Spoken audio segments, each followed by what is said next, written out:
నమస్కారం city news కి స్వాగతం. నా పేరు అరుణ. కర్నూలు నగరంలో క్రీడల అభివృద్ధికి టీజీవీ గ్రూప్ సంస్థలు ఎప్పుడూ సహకారం అందిస్తుంటాయని కర్నూలు అసెంబ్లీ తెలుగుదేశం పార్టీ అభ్యర్థి టీజీ భరత్ అన్నారు. ఈ మేరకు నగరంలోని ఎస్టీబీసీ కళాశాల మైదానంలో ఏర్పాటు చేసిన బంగారుపేట ప్రీమియర్ లీగ్ 3వ సీజన్ పోటీలను ఆయన ముఖ్య అతిథిగా హాజరై ప్రారంభించారు. కర్నూలు నగరంలోని ఎస్టీబీసీ కళాశాల మైదానంలో నిర్వహించిన Bangarupeta premier league season 3 cricket టోర్నమెంటును కర్నూలు నియోజకవర్గ తెలుగుదేశం పార్టీ అభ్యర్థి టీజీ భరత్ ముఖ్య అతిథిగా హాజరై ప్రారంభించారు.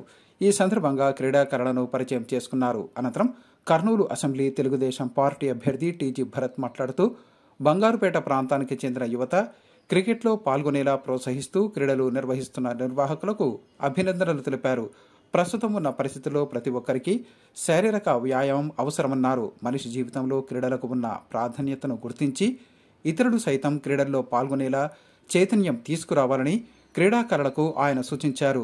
క్రీడల వల్ల శారీరక దృఢత్వం, మానసిక ప్రశాంతత కలుగుతుందని తెలిపారు. ఈ పోటీల్లో మొదటి స్థానం, 2వ స్థానం సంపాదించిన జట్లకు తమ టీజీవీ సంస్థల తరపున నగదు బహుమతి అందిస్తామని టీడీపీ నేత టీజీ భరత్ ప్రకటించారు. కర్నూలులో క్రీడలకు తామెప్పుడూ సహకారం అందిస్తూనే ఉన్నామని ఆయన తెలిపారు. ఇక క్రీడాకారులకు ఓటమి ఎదురైనా కుంగిపోకుండా సాధన చేయాలని టీజీ భరత్ ప్రోత్సహించారు. ఈ కార్యక్రమంలో నిర్వాహకులు సురేష్, శేఖర్, శివ, గోపాల్ తదితరులు పాల్గొన్నారు. ఇక్కడ ఇచ్చేసిన ప్లేయర్స్ అందరు కూడా నమస్కారము. ఎంతో మనము ఈ టోర్నమెంట్ పెట్టేది మీకోసమే. నేను ఎందుకంటే మీలో మార్పు రావాలనే ఒక ఉద్దేశంతో ఈ టోర్నమెంట్ పెడుతున్నా. కాబట్టి మనం కూడా వచ్చే ముందు తరాల కోసము మనము భరత్ సార్ని కూడా గెలిపించుకొని మన పిల్లల భవిష్యత్తు బాగుండాలంటే కూడా మనం భరత్ సార్కి ఈసారి ఓట్లు వేయించి మనం గెలిపించుకుందాము. అలాగే మీరు కూడా మంచిగా పద్ధతి ప్రకారము నడుచుకోవాలని, బయట ప్రజలు ఎలా విధంగా బ్రతుకుతున్నారో మనం కూడా ఆ విధంగా ఫాలో కావాలని కోరుకుంటూ సెలవు తీసుకుంటున్నా. Thank you. BPL tournament season 3 ఏదన్నా ఒక టోర్నమెంటు ఒక పెద్ద ఎత్తున చేయాలంటే చాలామంది కలిస్తేనే పాసిబుల్. దీని వెనుక ఎంతో ఎఫర్ట్స్ ఉంటుంది ఒక టోర్నమెంట్ చేయాలంటే. సో లాస్ట్ 3 years నుంచి కంటిన్యూస్గా చేయడం అనేది ఆషామాషి కాదు. అది కూడా మంచి ప్రైజ్ మనీ పెట్టాడు. ఇప్పుడే సురేష్ గారిని అడుగుతుంటే దగ్గర 40,000+ విన్నర్స్కి ఉంది, రన్నర్అప్కి ఉంది, ప్లస్ 3rd ప్లేస్లో ఉండే వాళ్ళకు కూడా ఉంది. అది కాక దీంట్లో స్పెషల్ ఏమంటే అవుట్ ఆఫ్ స్టేట్ నుంచి కూడా పార్టిసిపేట్ చేస్తున్నారు. అది ప్రత్యేకం ఇక్కడ. ఐ థింక్ కర్ణాటక నుంచి, గోవా నుంచి కూడా వచ్చి ఆడుతున్నారని చెప్పి అది చాలా ఆనందంగా ఉంది. ఖచ్చితంగా ఫిజికల్ ఎక్సర్సైజ్ అనేది చాలా ఇంపార్టెంట్. ఎవరైతే పార్టిసిపేట్ చేసి ఏదో రకంగా డైలీ బాడీకి యాక్టివిటీ పెడుతున్నట్లు, ఎవరైతే పార్టిసిపేట్ చేయని వాళ్ళు కానీ ఓన్లీ చదువు చాలా అనుకునే వాళ్ళకి మీరు కొద్దిగా వాళ్ళకి ఎంకరేజ్ చేస్తా, వాళ్ళకి చెప్పండి ఫిజికల్ యాక్టివిటీ అనేది చాలా ఇంపార్టెంట్. ఎంత ఫిజికల్ యాక్టివిటీ ఉంటే అంత బాడీ హెల్తీగా ఉండేదానికి ఆస్కారం ఉంటుంది, మైండ్ కూడా అంత షార్పన్ అయ్యేదానికి ఆస్కారం ఉంటుంది.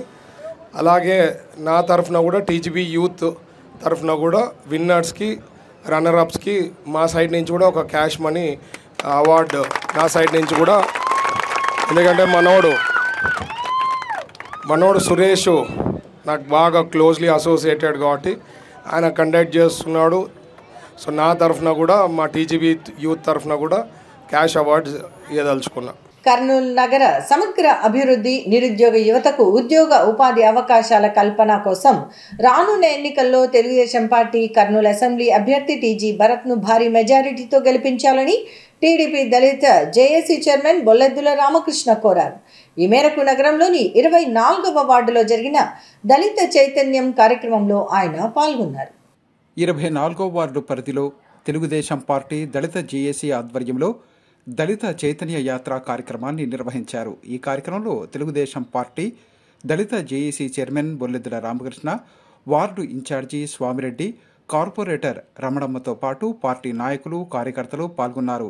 ఈ సందర్భంగా 24వ వార్డు పరిధిలోని ప్రతి ఇంటికి వెళ్లి భవిష్యత్తుకు గ్యారంటీ కార్యక్రమానికి సంబంధించిన కరపత్రాలను అందజేశారు. అలాగే తెలుగుదేశం పార్టీ అధిష్టానం ఎన్నికల సందర్భంగా రూపొందించిన సూపర్ 6 పథకాలతో పాటు కర్నూలు అసెంబ్లీ తెలుగుదేశం పార్టీ అభ్యర్థి టీజీ భరత్ స్వయంగా రూపొందించిన 6 గ్యారంటీలకు సంబంధించిన కరపత్రాలను ప్రజలకు అందజేశారు. ఈ సందర్భంగా వాటిని ప్రజలకు వివరించి రానున్న ఎన్నికల్లో కర్నూలు అసెంబ్లీ ఎమ్మెల్యేగా యువనేత టీజీ భరత్ను గెలిపించాలని ప్రతి ఒక్కరికి విజ్ఞప్తి చేశారు. 24వ వార్డు పరిధిలో నిర్వహించిన దళిత చైతన్య యాత్ర కార్యక్రమానికి ప్రజల నుంచి విశేష స్పందన లభించింది. ఈ సందర్భంగా టీడీపీ దళిత జేఏసీ నాయకులు మాట్లాడుతూ రాష్ట్రం అభివృద్ధి చెందాలన్నా, నిరుద్యోగ యువతకు ఉద్యోగాలు రావాలన్నా రానున్న ఎన్నికల్లో ప్రజలు తెలుగుదేశం పార్టీకి ఓటు వేసి గెలిపించాలని విజ్ఞప్తి చేశారు. ముఖ్యంగా కర్నూలు నగరానికి సంబంధించి నగరం అభివృద్ధి చెందాలన్నా, ఇక్కడి ప్రాంతంలోని నిరుద్యోగ యువతకు ఉద్యోగాలు రావాలన్నా యువ పారిశ్రామికవేత్త టీడీపీ నేత టీజీ భరత్ను గెలిపించాలని కోరారు. టీజీ భరత్ను ఎమ్మెల్యేగా గెలిపిస్తే ఆయన తనకున్న పరిచయాలతో పరిశ్రమలు రప్పించి నిరుద్యోగ యువతకు ఉద్యోగ అవకాశాలు కల్పిస్తారని తెలిపారు. దశాబ్దాలుగా కర్నూలు నగరంలో టీజీ కుటుంబం రాజకీయాలకు కులమతాలకు అతీతంగా సేవా కార్యక్రమాలను నిర్వహిస్తోందన్నారు. కేవలం కర్నూలు నగర అభివృద్ధి, ప్రజల సంక్షేమాన్ని కోరే వారు రాజకీయ రంగంలోకి అడుగుపెట్టి ప్రజలకు ప్రభుత్వ సహాయంతో పాటు వ్యక్తిగత నిధులతో సేవా కార్యక్రమాలను అందజేస్తున్నారని తెలిపారు. అటువంటి వారిని ఎన్నికల్లో గెలిపిస్తే ప్రజలకు మరింత మేలు జరుగుతుందన్నారు. ఎన్నికల సమయంలో ప్రజలు కులమతాలను చూసి కాకుండా సేవ చేసేవారిని గుర్తించి ఓటు వేసి గెలిపించాల్సిన అవసరం ఉందన్నారు.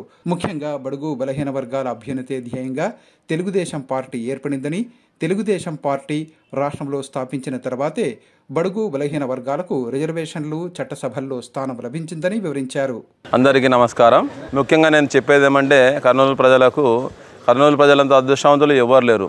ఎందుకు చెప్తానంటే ఈ మాట, 175 నియోజకవర్గాల్లో ఏ ఎమ్మెల్యే కూడా ఇట్లా మేనిఫెస్టో సొంతంగా పెట్టలేదు. అలాంటి మేనిఫెస్టో మన టీజీ వెంకటేష్ గారి కుమారుడు టీజీ భరత్ గారు మన కర్నూలు పట్టణ వాసుల కోసం ప్రత్యేకంగా ఒక మేనిఫెస్టో ఏర్పాటు చేసినాడు. ఆ మేనిఫెస్టోలో భాగంగా కర్నూలు నగరాన్ని స్మార్ట్ సిటీగా చేస్తా అని చెప్పినాడు. స్మార్ట్ సిటీ అంటే ఈ కాలువలు, తర్వాత ఈ వైర్లుది ప్రాబ్లం చాలా ఉంది. ఇలాంటి ప్రాబ్లమ్స్ అన్నీ వెళ్ళిపోతాయి నీకు స్మార్ట్ సిటీలో. నీకు తర్వాత ఉద్యోగాలు, ఉపాధి, పరిశ్రమలు, మహిళలకు భద్రత, తర్వాత హైకోర్టు బెంచ్ తీసుకొస్తున్నాడు. హైకోర్టు బెంచ్ తెస్తానంటే మన కర్నూలు పట్టణానికే కాదు, మన కర్నూలు జిల్లా అంతా మంచి వస్తాయి దాని వలన. కాబట్టి ప్రతి ఒక్కరు నేను చేతులెత్తి నమస్కారం చేస్తున్నా.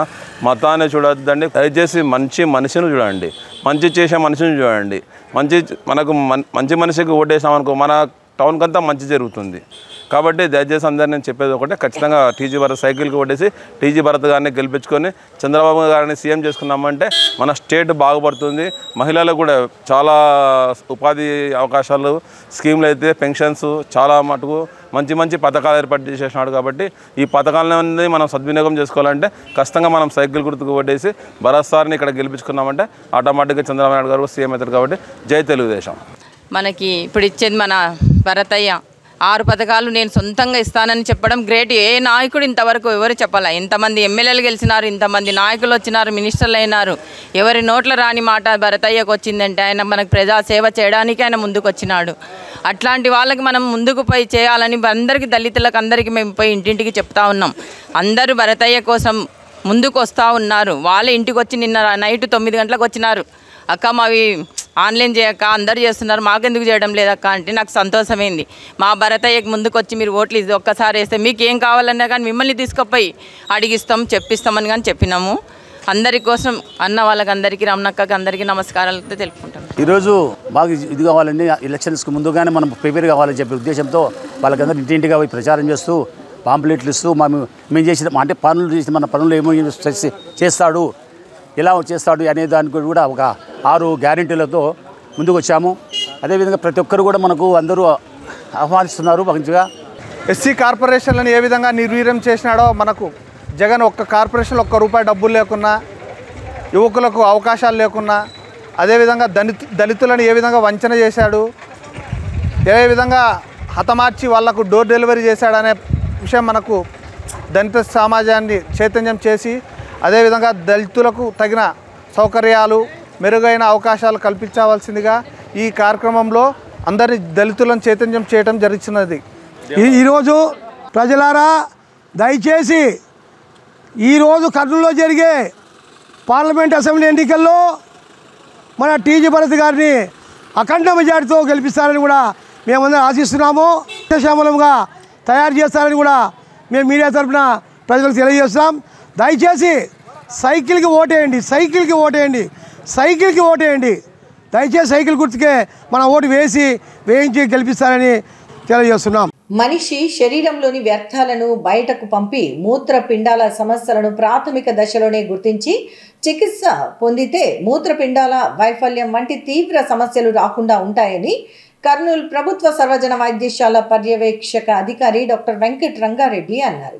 ఈ మేరకు ప్రపంచ మూత్రపిండాల దినోత్సవాన్ని పురస్కరించుకుని ప్రభుత్వ సర్వజన వైద్యశాల నెఫ్రాలజీ విభాగం ఆధ్వర్యంలో ఏర్పాటు చేసిన అవగాహన ర్యాలీని ఆయన ప్రారంభించారు.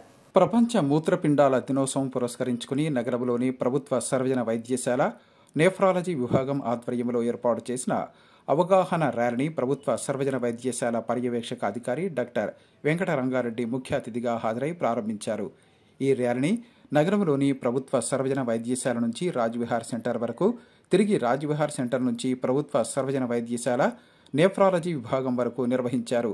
ఈ సందర్భంగా ప్రభుత్వ సర్వజన వైద్యశాల పర్యవేక్షక అధికారి డాక్టర్ వెంకట రంగారెడ్డి మాట్లాడుతూ మనిషి శరీరంలో మూత్రపిండాలు ఎంతో కీలకమైనవన్నారు. శరీరంలోని వ్యర్థ పదార్థాలను బయటకు పంపే మూత్రపిండాల పనితీరును ప్రతి ఒక్కరూ నిరంతరం గమనిస్తూ ఉండాలన్నారు. అధిక రక్తపోటు, మధుమేహ వ్యాధి, అధిక బరువు ఉన్న వారిలో మూత్రపిండాలకు సంబంధించిన జబ్బులు వచ్చే అవకాశం ఉంటుందని ఆయన వివరించారు. వీటిని నియంత్రించుకునేందుకు ప్రతి ఒక్కరూ ప్రతిరోజు వ్యాయామం చేయాలని సూచించారు. మూత్రపిండాల వ్యాధులను ప్రాథమిక దశలో గుర్తించి చికిత్స పొందితే మూత్రపిండాల వైఫల్యం వంటి తీవ్ర సమస్యలు రాకుండా ఉంటాయని తెలిపారు. మూత్రపిండాల పనితీరును తెలిపే పరీక్షలు తక్కువ ఖర్చుతోనే చేయించుకోవచ్చని ఆయన వివరించారు.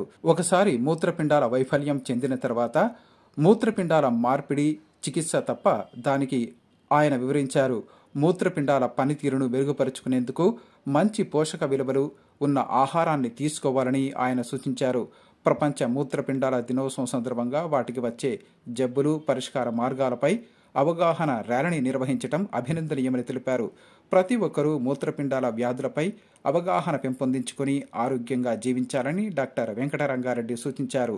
ఈరోజు ప్రపంచ మూత్రపిండాల దినోత్సవం సందర్భంగా డిపార్ట్మెంట్ ఆఫ్ నెఫ్రాలజీ వారు ఒక కిడ్నీస్ని ఏ విధంగా రక్షించుకోవాలని చెప్పి ఒక అవగాహన కల్పించడానికి కోసమని ఈ వాక్థాన్ను గవర్నమెంట్ జనరల్ హాస్పిటల్ నుంచి రాజ్విహార్ వరకు, తిరిగి రాజ్విహార్ నుంచి నెఫ్రాలజీ డిపార్ట్మెంట్ వరకు నిర్వహించారు. సో ముఖ్యంగా ఈ కిడ్నీ అనేది మన శరీరంలో చాలా ముఖ్య పాత్రను పోషిస్తుంది.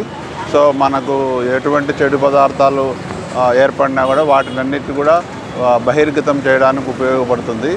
కాబట్టి ఈ కిడ్నీ అనేది ముఖ్యంగా 3 జబ్బుల వల్ల ప్రమాదానికి గురయ్యే అవకాశం ఉంటుంది. ఒకటి వచ్చేసి hyper tension, diabetes, obesity. So ఈ మూడింటిని కూడా ప్రివెంట్ చేయాలంటే ముఖ్యమైన అంశం ఏమంటే రెగ్యులర్గా వ్యాయామం చేయడం వలన బీపీని అదుపులో ఉంచుకోవచ్చు, అదేవిధంగా స్థూలకాయాన్ని కూడా అదుపులో ఉంచుకోవచ్చు. డయాబెటీస్ కూడా కంట్రోల్కి ఎక్సర్సైజ్ అనేది చాలా ఇంపార్టెంట్. సో అందుకోసమని చెప్పి ప్రతి ఒక్కరూ ఉదయాన్నే లేచి వ్యాయామం చేయాలి. వ్యాయామంతో పాటు కిడ్నీకి సరిపోయేటటువంటి డైట్ తీసుకోవాలి. అందులో ముఖ్యమైనది ఏమంటే మన స్లోగను ఉప్పు వద్దు పప్పు ముద్దు. ఇక్కడ పప్పు అంటే పల్సెస్, అంటే ఈ పల్సెస్లో చాలా రకాలైనటువంటి వెజిటబుల్ ప్రోటీన్స్ ఉంటాయి. అవి కిడ్నీస్కి చాలా మేలు చేస్తాయి. అందుకని మనం వెజిటేరియన్ ఫుడ్ను మనం ఎక్కువ తీసుకోవాలని చెప్పి మనం అందరికీ చెప్పాలి. నాన్ వెజిటేరియన్ ఫుడ్లో కూడా ప్రోటీన్స్ ఉంటాయి, కానీ వాటిలో కొన్ని ఆమ్లాలు అనేటివి ఎక్కువ ఉంటాయి. కాబట్టి అవి ఎక్కువ తీసుకోవడం వలన కూడా కిడ్నీస్కి హాని చేస్తాయి.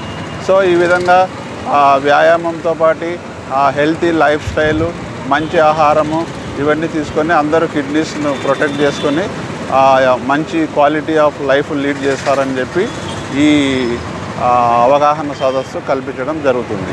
గత 5 సంవత్సరాలుగా సర్పంచులు, ఎంపీటీసీల నిధులు అధికారులను వేధించి స్వాహా చేసిన వైఎస్ఆర్ కాంగ్రెస్ పార్టీని రానున్న ఎన్నికల్లో ఓడించేందుకు కలిసికట్టుగా పనిచేయాలని రాష్ట్ర పంచాయతీ ఛాంబర్ అధ్యక్షుడు వైవీబీ రాజేంద్ర ప్రసాద్ పిలుపునిచ్చారు. ఈ మేరకు సర్పంచులు, ఎంపీటీసీల హక్కుల సాధన కోసం నగరంలోని జిల్లా కలెక్టర్ కార్యాలయం ఎదుట జరిగిన నిరసన కార్యక్రమంలో ఆయన పాల్గొన్నారు. ఆంధ్రప్రదేశ్ పంచాయతీరాజ్ ఛాంబర్, ఆంధ్రప్రదేశ్ సర్పంచ్ల సంఘాల పిలుపులో భాగంగా నగరంలోని జిల్లా కలెక్టర్ కార్యాలయం వద్ద జరిగిన సర్పంచ్ల నిరసన కార్యక్రమంలో పంచాయతీరాజ్ ఛాంబర్ అధ్యక్షుడు వైవీబీ రాజేంద్ర ప్రసాద్, సర్పంచ్ల సంఘం అధ్యక్షురాలు శ్రీమతి వానపల్లి లక్ష్మీ ముత్యాలరావు, బిర్రు ప్రతాప్ రెడ్డి తదితరులు పాల్గొన్నారు. ఈ సందర్భంగా వారు మాట్లాడుతూ స్థానిక సంస్థల పట్ల రాష్ట్ర ప్రభుత్వం అనుసరిస్తున్న వైఖరికి నిరసనగా రానున్న అసెంబ్లీ, పార్లమెంటు ఎన్నికల్లో వైఎస్ఆర్ కాంగ్రెస్ పార్టీని ఓడించడానికి సర్పంచులు, ఎంపీటీసీలు అందరూ సిద్ధంగా ఉండాలని పిలుపునిచ్చారు. రాష్ట్రంలో స్థానిక సంస్థలకు ఎలాంటి అధికారాలు లేకుండా రాష్ట్ర ప్రభుత్వం తీరని ద్రోహం చేస్తోందని వివరించారు. కేంద్ర ప్రభుత్వం గ్రామ పంచాయతీకి ఇచ్చిన నిధులను కూడా సర్పంచుల అనుమతి లేకుండా ఇతర పథకాలకు మళ్లించడం శోచనీయమన్నారు. గ్రామ పంచాయతీలకు విడుదల చేసిన రుణాలను గ్రామ పంచాయతీలకు జమ చేయాలని ఎంతో కాలంగా డిమాండ్ చేస్తున్నా రాష్ట్ర ప్రభుత్వం ఏమాత్రం పట్టించుకోకుండా నిర్లక్ష్యంగా వ్యవహరిస్తోందన్నారు. ముఖ్యమంత్రి వైఎస్ జగన్మోహన్ రెడ్డి గ్రామ పంచాయతీ సర్పంచుల నిధులు, అధికారాలను, విధులను స్వాహా చేస్తూ వారిని ఎందుకు పనికిరాని వారిగా చేశారని వివరించారు. రాష్ట్రంలోని 12,918 గ్రామాలలో 3,50,00,000 మంది గ్రామీణ ప్రజలకు తీవ్ర అన్యాయం జరుగుతోందని వివరించారు. రాష్ట్ర ప్రభుత్వ వైఖరి వల్ల స్థానిక సంస్థల ప్రజా ప్రతినిధులు ఉత్సవ విగ్రహాలుగా మిగిలిపోయారన్నారు. ప్రజలకు ఎలాంటి కార్యక్రమాలు చేయలేని పరిస్థితుల్లో వారు ఉన్నారన్నారు. స్థానిక సంస్థల పట్ల రాష్ట్ర ప్రభుత్వ వైఖరిని నిరసిస్తూ రానున్న ఎన్నికల్లో అధికార వైఎస్ఆర్ కాంగ్రెస్ పార్టీని ఇంటికి సాగనంపడానికి ప్రతి ఒక్కరూ కృత నిశ్చయంతో ముందుకు సాగాలన్నారు. ఈరోజు ముఖ్యమంత్రి జగన్మోహన్ రెడ్డి గారు గ్రామాలని భ్రష్టు పట్టించి వేయడం జరుగుతోంది. గ్రామీణ ప్రజలకి తీరని ద్రోహాన్ని, అన్యాయాన్ని చేయటం జరుగుతోంది. ఈ రాష్ట్రంలో ఉన్న 12,918 గ్రామ పంచాయతీల్లో ఉన్న 3,50,00,000 మంది గ్రామీణ ప్రజలకు కనీసం తాగడానికి వేసవికాలంలో గుప్పెడు నీళ్లు కూడా ఇవ్వలేనటువంటి దారుణమైన పరిస్థితుల్లోకి పంచాయతీలని, సర్పంచుల్ని ముఖ్యమంత్రి జగన్మోహన్ రెడ్డి గారు తోసివేయటం జరిగింది. జగన్మోహన్ రెడ్డి గారు వచ్చిన 5 సంవత్సరాల్లో పంచాయతీలకి ₹1 అంటే ₹1 ఇవ్వలేదు. అందువల్ల నేను సర్పంచులు, ఎంపీటీసీలు గ్రామాల్లో గ్రామీణ ప్రజలకు త్రాగునీరు, రోడ్లు, డ్రైనేజ్, శానిటేషన్, లైటింగ్ ఇటువంటి ఏమీ కల్పించలేకపోయాం. సరే, రాష్ట్ర ప్రభుత్వం ఉపాధి కల్పించట్లేదు, అలాగే పంటలకి మద్దతు ధర కల్పించట్లేదు. దీనితో గ్రామాలు శిథిలమైపోయి పల్లెల నుంచి పట్టణాలకి ప్రజలు, గ్రామీణ ప్రజలు వలసపోవటం జరుగుతుంది. మా గ్రామ పంచాయతీల అకౌంట్ల నుంచి సర్పంచులు చెప్పకుండా, సర్పంచుల సంతకాలు లేకుండా ముఖ్యమంత్రి జగన్మోహన్ రెడ్డి గారు దొంగిలించి వేయటం జరిగింది. సుమారు 50,000 కోట్ల రూపాయల పైన. అందుకని చెప్పి దీనికి నిరసనగా ఈ రోజున రాష్ట్ర వ్యాప్తంగా అన్ని జిల్లా కలెక్టరేట్ల ముందు మా సర్పంచులు ధర్నాలు చేయటం జరుగుతుంది. అందులో భాగంగానే ఈ రోజున కర్నూలు జిల్లాకి రావటం జరిగింది. ముఖ్యమంత్రి జగన్మోహన్ రెడ్డి గారిని ఓడించితేనే మన పంచాయతీరాజ్ వ్యవస్థకు మనుగడ, వైఎస్ఆర్సీపీ పార్టీని ఓడించితేనే సర్పంచులకు మనుగడ, ముఖ్యమంత్రి జగన్మోహన్ రెడ్డిని ఓడించితేనే గ్రామాలు అభివృద్ధి చెందుతాయి, వైఎస్ఆర్సీపీ పార్టీని ఇంటికి పంపించితేనే గ్రామీణ ప్రజలకి సౌకర్యాలు కలుగు చేస్తాయని చెప్పి నినాదంతో ముఖ్యమంత్రి ఓటమే లక్ష్యంగా మేమందరం కూడా ఈ ఆందోళన పోరాటాలు చేయడం జరుగుతుంది. కర్నూలు నగరంలోని జిల్లా సమాచార పౌర సంబంధాల శాఖాధికారి కార్యాలయంలో ప్రస్తుత వేసవి కాలంలో ఎండల తీవ్రతను దృష్టిలో ఉంచుకొని జర్నలిస్టులకు senior gastroenterologist doctor Shankar Sharma టోపీలను పంపిణీ చేశారు. ఈ కార్యక్రమంలో జిల్లా ఫోటో వీడియో జర్నలిస్టు అసోసియేషన్ జిల్లా అధ్యక్షుడు మీసాల రామస్వామి, సీనియర్ జర్నలిస్టు బుర్హానుద్దీన్, వెంకటేష్, రమేష్, చెన్నయ్య, సురేష్, శ్రీనివాసులు తదితరులు పాల్గొన్నారు. ఈ సందర్భంగా డాక్టర్ శంకర్ శర్మ మాట్లాడుతూ ఈ ఏడాది కూడా వేసవిలో ఎండలు తీవ్రత 45 డిగ్రీల వరకు చేరుకునే అవకాశం ఉన్న నేపథ్యంలో నిరంతరం విధి నిర్వహణలో ఉండే జర్నలిస్టులు జాగ్రత్తగా ఉండాలని సూచించారు. సాధ్యమైనంత వరకు తమ కార్యకలాపాలను ఉదయం 11 గంటలలోపు ముగించుకుని సాయంత్రం 4 గంటల తర్వాత తిరిగి కొనసాగించుకునేలా ప్రణాళిక రూపొందించుకోవాలన్నారు. ఎండల వేడిలో తిరగటం వల్ల వడదెబ్బ వంటి ప్రమాదానికి గురయ్యే అవకాశం ఉంటుందని ఆయన తెలిపారు. జర్నలిస్టులు విధి నిర్వహణలో భాగంగా వాతావరణ పరిస్థితులను లెక్క చేయకుండా తిరుగుతారని, ప్రస్తుతం ఉన్న ఎండల తీవ్రత నేపథ్యంలో వారు ఎండవేడికి గురి కాకుండా అవసరమైన జాగ్రత్తలు పాటించాలన్నారు. జర్నలిస్టుల పరిస్థితులను గుర్తించి తాను కూడా ఎండవేడికి గురి కాకుండా టోపీలను పంపిణీ చేస్తున్నట్లు వివరించారు. ఈ వేసవిలో సాధ్యమైనంత వరకు డీహైడ్రేషన్కు గురి కాకుండా అవసరమైన జాగ్రత్తలు తీసుకోవాలని తెలిపారు. కలుషితమైన వాటినన్నిటినీ తాగకుండా స్వచ్ఛమైన మంచినీరు తాగేలా చూసుకోవాలని డాక్టర్ శంకర్ శర్మ సూచించారు. ఇక్కడ స్థానిక డిపిఆర్ఓ ఆఫీస్లో మన జర్నలిస్ట్ యూనియన్ సెక్రటరీ గారు రామస్వామి గారి ఆధ్వర్యంలో, మళ్ళా సీనియర్ జర్నలిస్టు బురానుద్దీన్ ఆధ్వర్యంలో ఇక్కడ జర్నలిస్టులకు అంటే ఫోటోగ్రాఫర్, వీడియోగ్రాఫర్, ప్రింట్ జర్నలిస్టులకు అందరికీ ఈ ఎండాకాలము వచ్చిన సందర్భంగా వాళ్ళ ఆరోగ్యం బాగుండాలని, వాళ్లకు ఈ ఉష్ణ తీవ్రత నుంచి కాపాడుకునే విధంగా వాళ్లకు ఏదో వృత్తభక్తిగా సహాయం చేస్తూ టోపీలు అంటే హ్యాట్స్ పంపిణీ చేయడం జరిగింది.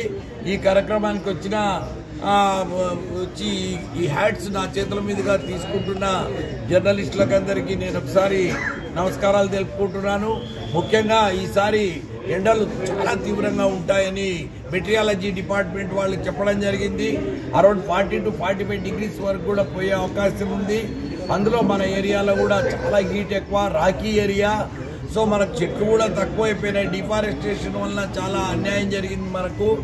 అందువల్ల ఈ హీట్ ఎక్కువ కావడం వలన ఈ ప్రాబ్లమ్స్ ఏమంటే హీట్ ఎగ్జాస్షన్, సన్ స్ట్రోక్ ఇలాంటివన్నీ వచ్చే అవకాశం ఉంది.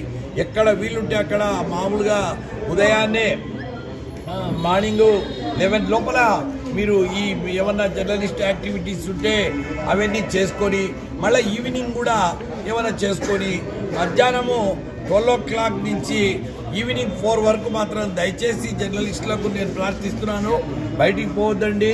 ఎంత అత్యవసరమైన వార్తలన్నీ మీ ప్రాణాలు అర్పించినా అక్కడ జరిగేది ఏం లేదు. కాబట్టి మీరు దయచేసి 12 to 4 అన్నా మీరు ఇంట్లో ఉండి రెస్ట్ తీసుకొని నీడపట్ల ఉండి వాటర్ బాగా తాగాలి, ఎక్కడైనా చల్లని పానీయాలు తాగాలి.